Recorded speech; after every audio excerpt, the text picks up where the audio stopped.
I saw this very quickly. I saw this. This is an accident up in New Jersey Turnpike. I've been there. And it was a terrible accident. Saw it on the news, and it just reminded me of one thing for sure. It has nothing to do with prophecy or anything like that. It has to do with one thing for sure. Life is absolutely short. And whoever was driving that, unfortunately, did not make it. And I am sure they were driving to work or maybe home or wherever they were going, most likely to work because of the direction. And they didn't make it to their destination. Now, that may be a sobering way to start any study, but it is to remind you, whatever that person was thinking about tomorrow, about the next day, or what they were going to do, it was suddenly stopped. And that person now only exists in eternity. Now, I don't know if he was a Christian, or she was a Christian, or she wasn't a Christian or not. But whatever the case may be, it was an unexpected end. I don't think she or he got up and went to her car or his car and decided that this was going to be the last day. And it could be for all of us in that same way. And it is always a sobering thought that whatever we have planned for tomorrow, it may not be. And whatever we have ahead, it may not be so far ahead as we think it is, where we are on a course to meet Jesus.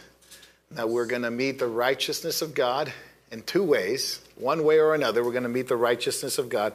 We're either going to meet it through Jesus, as he has become our righteousness, and through faith in him, all will become righteous because God is seeking out to make people right, giving them his righteousness and making people right. Or they will meet the righteousness of God in justice and judgment, as we will read in Revelation chapter 20.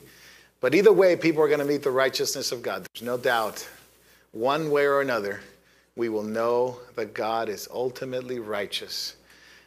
The good news of the gospel is you could be righteous now. You could be righteousness through the gospel of Jesus. He's offering to make people right.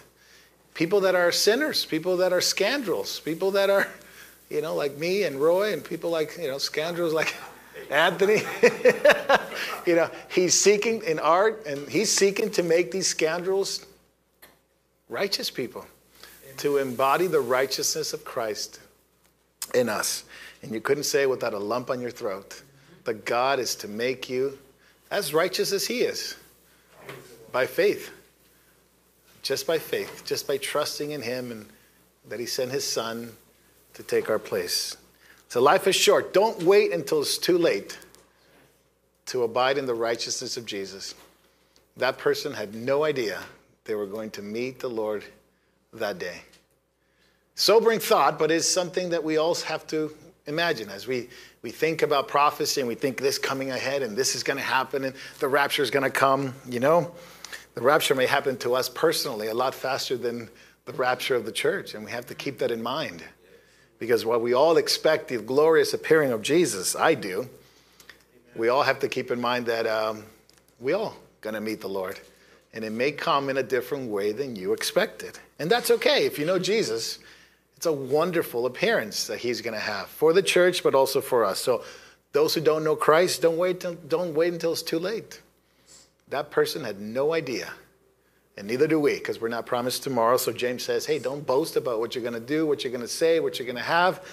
And you see so many people today in our world and politics that they say this is going to happen and we're going to do this. And we're going to be like, how do you know? How do you know? And we don't know. So we trust in the grace of God that his mercies are new every morning.